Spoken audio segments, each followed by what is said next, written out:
오늘 본문이 있는 로마서는 크게 두 파트로 나뉘게 됩니다.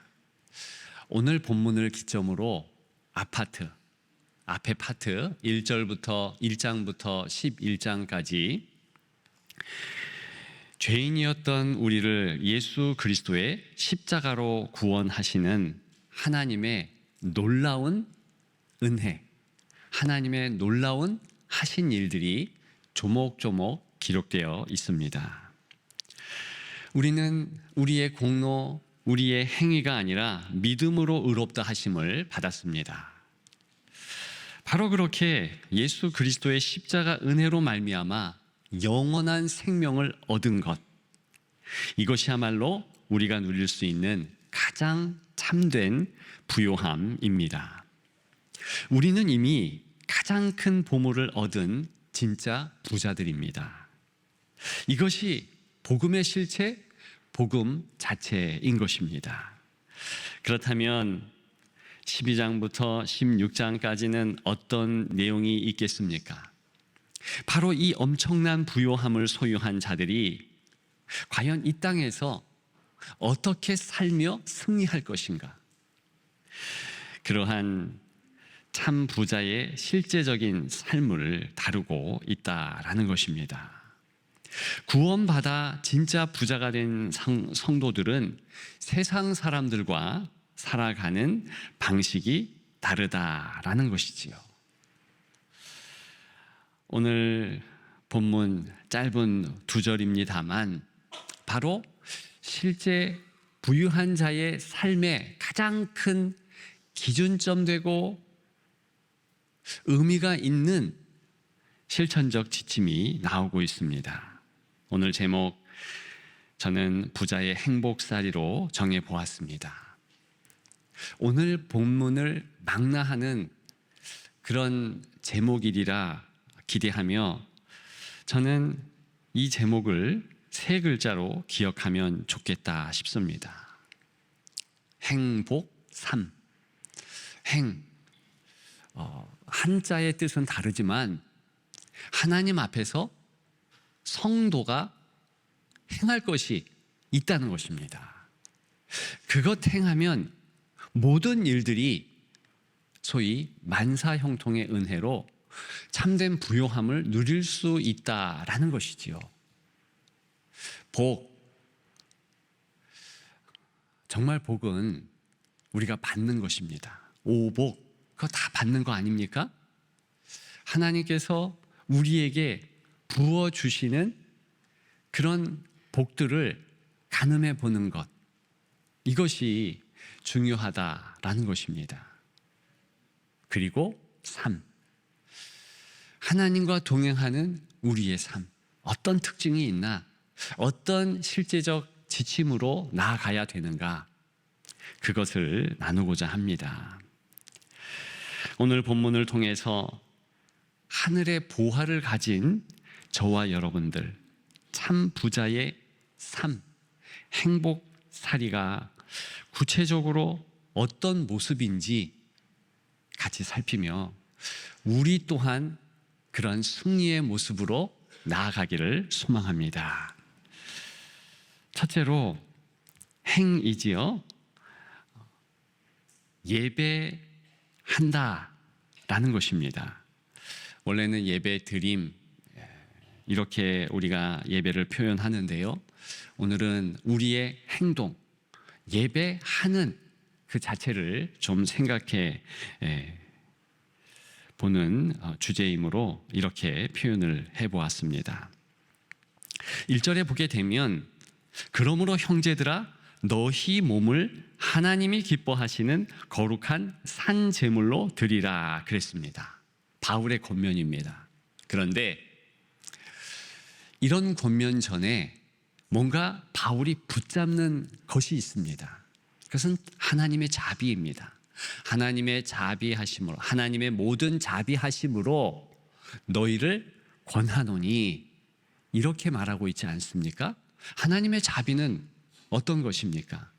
우리를 향한 사랑인데 구체적 사랑, 긍정적이고 적극적 사랑, 한마디로 행동하는 사랑이라는 것입니다. 예수 그리스도께서 이 땅에 오심, 하나님 아버지의 우리를 향한 사랑의 행동이 펼쳐진 것입니다. 주 예수 그리스도께서 우리의 죄를 덮고 피보혈을 흘려주신 그 행동, 그것이 바로 행동으로 연결된 하나님의 사랑인 것입니다. 사랑은 그런 거예요. 그저 마음에만 품을 수 있는 것이 절대로 아닙니다. 감기 걸린 것, 사랑하는 사람, 이것은 말 안 해도 안담이에요. 정말 아이가 아프고 힘들고 그러면 부모는 행동하게 되어 있습니다. 어느 날인가 저희 자녀가 무척 아팠어요. 열이 36도 넘어 7도. 저도 피곤하고 아내도 피곤하고 몸이 천근만근인데 그럼에도 벌떡 일어납니다. 누가 시켜서 그런 것이 아니고 또 이렇게 조치해야만 그 다음에 어려움이 없다, 이런 상식 때문이 아니라 아프니까. 사랑하는 자녀의 아픔 앞에서 부모는 몸을 움직일 수밖에 없다라는 것입니다. 아브라함은 하나님을 사랑했기에 예배 드리기 위해서 3일 길, 그 모진 모리아 산의 길을, 산길을 올랐습니다. 다윗은 어떻습니까? 예배 한번 잘 드리려고 마음을 다하여서 광야 가운데서도 예배의 장소로 나아가는 그 모습. 베다니 마리아는 또 어떻습니까? 예수님께 사랑의 마음을 증거하기 위해서, 전하기 위해서 가장 고귀한 자신의 향유를 다 들이붓는 그런 수고를 기꺼이 행했다라는 것입니다.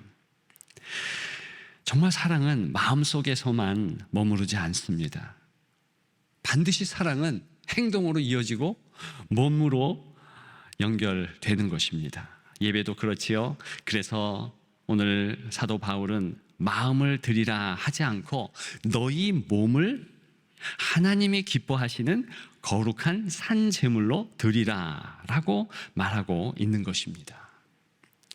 주일 아침 피곤한 몸을 이끌고 예배의 자리로 나오는 것, 기도하기 위해서 눈을 감고 집중하며 손 모으고 무릎을 꿇는 것, 힘들지만 봉사의 자리에 서는 것, 내 시간을 떼어 누군가를 섬기는 것, 이 모든 것은 몸으로 드리는 예배인 것입니다. 우리는 이것을 헌신이라고 하지 않습니까? 그렇게 먼저 몸을 하나님 앞에 올려 드릴 때 마음이 따라간다. 헌신하면 헌심한다. 이것을 오늘 본문이 말하고 있는 것입니다. 따라서 참된 예배는 헌신과 헌심이 만나는 자리입니다. 몸 먼저 순종할 때 마음도 하나님께 가까워진다라는 사실입니다. 사랑하는 성도 여러분, 우리는 종종 이 순서를 바꾸어서 생각합니다. 마음이 생기면 봉사하겠다. 은혜가 되면, 마음이 동하면 예배 드리겠다. 이렇게 생각하지 않습니까? 오늘 본문은 반대로 하라라는 것입니다. 먼저 몸을 하나님께 드려라. 순종 가운데 하나님께 그렇게 나아가면 우리 마음도 따라가고 영의 하나님을 향한 예배가 된다. 마음을 꼭 이렇게 드리리라 각오하면서 이런 예배를 정말 드리면 좋겠습니다. 우리의 예배를 생각해 보십시다. 여러분 성공한 겁니다. 일단 피곤한데도 몸을 쳐서 복종시켜 이렇게 예배의 자리로 나오지 않았습니까? 그러면 기대하십시오. 하나님께서 이렇게 내가 몸으로 드리는 예배를 통하여서 몸의 영광을 받으시며 마음까지도 하나님께 집중하게 하시며, 그리고 영혼까지도 독수리에 날개치며 올라간 같은 새 힘 주시고, 그 새 힘으로 예배의 기쁨이 철철 넘치도록 인도하실 줄 믿습니다. 이것이 참된 부자의 첫 번째 행복살이라는 것입니다. 그런 여러분들 되시기를 주님의 이름으로 축복합니다. 두 번째는 복이지요. 하나님께서 주시는 은혜는 받는 것이다. 은혜 받는 것, 이걸 좀 생각했으면 좋겠습니다. 바울은 계속해서 말하고 있습니다. 2절이지요. 오직 마음을 새롭게 함으로 변화를 받아. 여기서 중요한 것은 받아라는 내용입니다. 우리는 이 땅에서 늘 내가 노력해야 한다, 성취해야 하고 쟁취해야 한다라고 교육받아 왔습니다. 더 열심히 해라, 더 강해져라, 더 좋은 선행을 해라, 더 좋은 사람이 되어라, 더 좋은 영향력을 끼쳐라. 그러나 복음은 좀 다릅니다. 완전 다르지요. 하나님께서 처음부터 행하셨다. 우리는 받아야 된다. 이거 아니겠습니까? 그래서 오늘 바울은 변화를 만들어내라고 하지 않았습니다. 변화를 받아.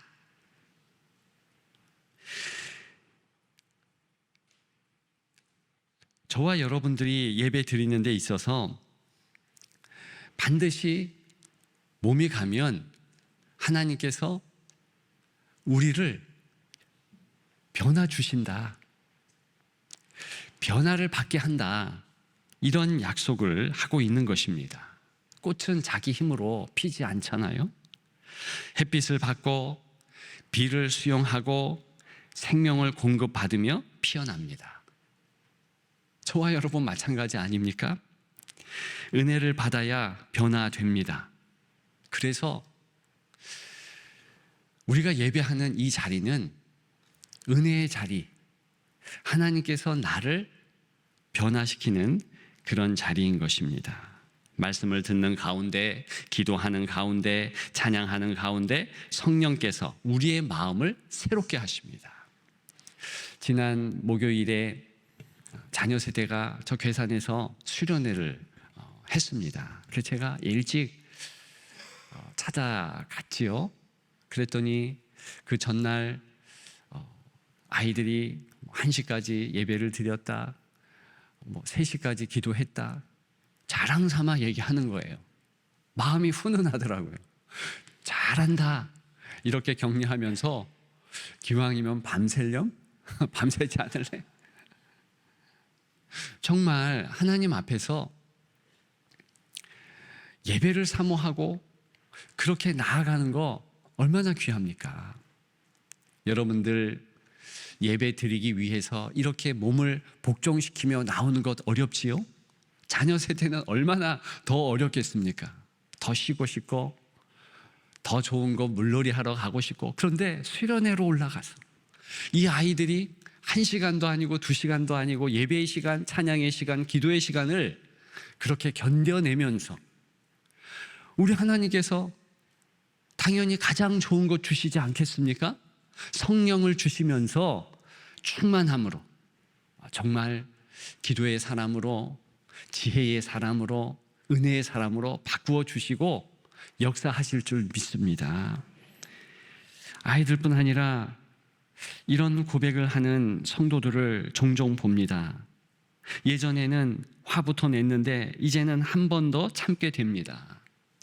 예전에는 비교하면서 가슴을 치고 분노하고 그랬는데 이제는 비교보다 감사가 먼저 나온다. 예전에는 미움이 가득했는데 이제는 주님, 저 사람도 불쌍히 여겨 주십시오 라는 기도가 나온다라는 것입니다. 여러분, 이것이 변화 아닙니까? 그러므로 참된 부자는 바로 그러한 나를 예배 시간에 주장하시면서 바꾸어 주시는 하나님의 은혜, 하나님의 변화에 집중하며 그것을 지금 하시옵소서 기도하며 모든 것을 기대하며 수용하는 그런 사람입니다. 내가 애써 만들어낸 결과가 아니라 하나님께서 내 안에서 때로는 조금씩, 때로는 한꺼번에 바꾸어 주시고 역사하시는 것입니다. 제가 한동안 청년 사역을 하면서 쟤는 절대로 바뀔 수가 없는 아이다. 가정도 그렇고 삶의 태도도 그렇고 소망이 없다. 그런데요, 놀라운 것은 그런 청년이 예배의 자리에 계속 나왔더니 변하는 것은요, 삽시간이더라. 완전 변해서 다른 사람이 되어 있더라는 것이죠. 저는 우리의 예배 가운데 하나님께서 우리를 그렇게 변화시킬 줄 믿습니다. 어떤 사람도, 어떤 형편도 변화시키는 겁니다. 그것은 우리가 하는 것이 아니라 하나님이 하는 것. 그런 은혜가 여러분들에게 있기를, 수련회 가운데 있기를 주님의 이름으로 축복합니다. 마지막 세 번째, 삶인데요. 저는 특별히 하나님과 교제하는, 질문하는 삶, 이 삶이 오늘 본문의 요지라고 봅니다. 마지막으로 바울이 2절 하반절에 말씀합니다. 하나님의 선하시고 기뻐하시고 온전하신 뜻이 무엇인지 분별하도록 하라. 많은 이들이 분별을 특별한 능력이라고 생각합니다. 무슨 일이 생길 때마다 정답을 맞히는 기술처럼 생각합니다. 그러나 오늘 본문은 분별을 다르게 이야기합니다. 하나님께 몸을 드리고 하나님의 은혜로 마음이 새로워지는 것을 기대하며 그것을 계속 소망하며 나아가는 사람에게 반드시 하나님은 분별할 수 있는 능력, 크게 주신다는 겁니다. 그래서 성경 강해의 아버지라는 맥클라렌은 오늘 우리가 나누는 본문을 강해하면서 이렇게 말했습니다.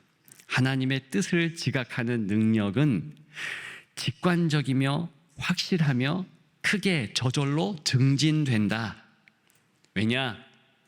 그 자체가 상급이며 면류관이기 때문이다. 그러면서 이런 비유를 합니다.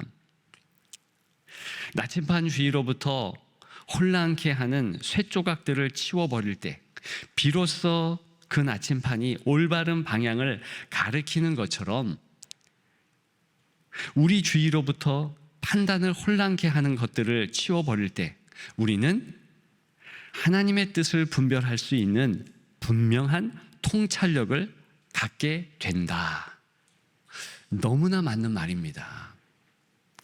만일 우리가 지혜가 없다, 참 분별할 수 있는 그런 분별력이 없다, 그렇다면 여러분들의 삶을 한번 되짚어 생각해 보십시오. 예배를 잘 드리고 있나? 하나님께서 예배 가운데 변하게 하는 그 변화를 감지하며 감사하며 기뻐하고 또 그 변화에 집중하고 있는가? 그러면 정말 이 맥클라렌이 이야기하듯이 계속 우리에게는 분별의 능력이 커져만 간다라는 것입니다. 이런 사실을 기억하면서 저는 여러분들이 예수 그리스도께서 임마누엘로 함께 하신다라는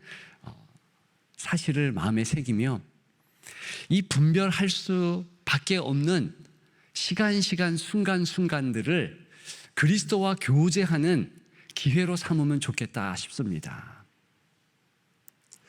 과거 저 청년 때에 이런 책이 유행이었습니다. 예수님이라면 어떻게 하실까? 책 제목도 그렇고요. 실제 그 책의 내용도 그와 같습니다. 예수님이라면 어떻게 하실까? 그것을 생각하면서 말하고 판단하고 행동하라. 저는 그것도 참 좋은 방법이지만 그것보다는 더 좋은 방법, 예수 그리스도께 직접 질문해라, 이렇게 권면하고 싶습니다. 예수라면 어떻게 하실까? 이것은 혼자의 독백 아니겠습니까? 우리의 도덕 윤리를 예수님을 기억하면서 그저 높이는 그런 노력, 쓸모없는 것은 아니고 유용한 것은 분명하지만 그것보다 더 오늘 본문에 의거해서 귀한 방법은 대화하는 거예요. 독백 말고 대화하는 겁니다. 하나님이 원하시는 것은 상황마다 직접 예수 그리스도께 질문하는 것입니다. 주님, 내가 지금 선택의 기로에 서 있습니다. 이 선택이 주님의 뜻입니까? 주님, 제가 먼저 이 상황에 사과해야 하는 것입니까? 주님, 이번에 참는 것이 타당한 것입니까? 참아야만 하는 것입니까? 혼자 끙끙 앓고 고민하는 것이 아니라 하나님 앞에 질문하는 거죠. 주님께서 세상 끝날까지 내가 너희와 함께 하리라 약속하셨으므로 모든 상황 가운데서 질의하고 대답을 구하는 것입니다. 그러면 주께서 반드시 응답하실 것입니다. 그 약속이 오늘 본문 아니겠습니까? 하나님의 선하시고 기뻐하시고 온전하신 뜻이 무엇인지 분별하도록 하라. 구체적인 행동, 질문하라는 것입니다. 반드시 내가 응답한다. 여러분, 그래서 오늘 이 예배의 시간은 하나님 응답 듣는 시간이기도 합니다. 여러분들이 예배 드리며 하나님, 내 삶 가운데 이러이러한 응답이 있어야 됩니다. 생각나는 것 있으면 말씀 듣다가 찬양하다가 기도하다가 여러분들이 질문하십시오. 반드시 응답해 주시고 선하게 이끌어 주실 줄 믿습니다. 그것이 성도의 교제의 삶입니다. 그런 여러분들이 더욱 되시기를 주님의 이름으로 축복합니다. 이제 말씀을 마치려고 합니다. 사랑하는 성도 여러분, 이미 우리는 예수 그리스도로 말미암아 이미 가장 큰 부요를 얻은 사람들입니다. 그러니 이제부터 부자답게 살아야 합니다. 부자의 행복살이는 거창한 것이 아닙니다. 오늘도 하나님께 몸을 드리는 예배, 여기에 마음을 두면 되는 것이고, 오늘도 하나님의 은혜를 받고 있다, 그거 확인하면 되는 것이며, 무엇보다도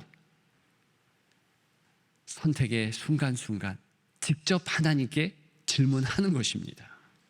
그리고 하나님께서 응답하시는 것에 대하여서 감사함으로 선택하는 것입니다. 용기를 내어 한 발 내딛는 것입니다. 그 옛날 요단강 강물 앞에서 발을 내딛었던 이스라엘의 제사장들처럼 하나님의 말씀을 붙잡고 그렇게 나아가는 것입니다. 이번 한 주 피곤해도 예배의 자리로 몸을 옮겨 보십시오. 말씀 앞에 마음을 열고 하나님의 은혜를 샘해 보십시오. 내가 지금 하나님의 은혜를 받고 있다, 그것을 느껴보십시오. 그리고 중요한 결정을 앞두고 혼자 결론부터 내리지 마시고 먼저 하나님께 물어보십시오. 주님, 무엇을 원하십니까? 그러면 세상이 줄 수 없는 참 평강이 여러분에게 있을 줄 믿습니다. 그 사람이 진짜 부자입니다. 그렇게 살아가는 여러분들이 진짜 행복한 부자인 줄 믿습니다. 그런 은혜가 여러분 여생간에 있기를, 우리 자녀 세대에게 있기를 주님의 이름으로 축복합니다.